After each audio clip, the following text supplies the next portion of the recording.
Welcome to the Slop Farm. Enjoy the video. In this video, I will explain how to make your own sangria. First, gather your ingredients: a bottle of red wine, fresh fruit, and a sweetener. You'll also want a splash of something extra, like brandy or orange liqueur, to enhance the flavors.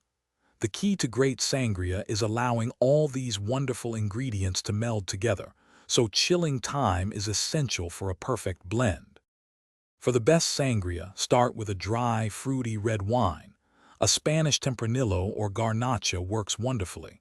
When it comes to fruit, choose firm varieties like oranges, apples, and berries that hold up well. A splash of orange liqueur, such as triple sec, adds a lovely citrus note, and freshly squeezed orange juice brightens the entire drink. Feel free to experiment with your favorite combinations. Once you have your ingredients, combine them all in a large pitcher. If you're using granulated sugar, stir gently until it fully dissolves.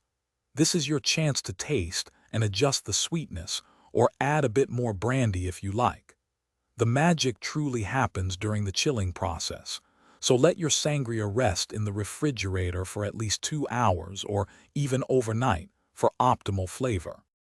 When you're ready to serve, pour your chilled sangria over ice in individual glasses. Don't forget to include some of the fruit from the pitcher, and add a fresh slice of orange or a few berries for garnish. This easy method ensures a delicious and refreshing drink perfect for sharing. Remember to enjoy your homemade sangria responsibly, and store any leftovers in the refrigerator for up to 2 days.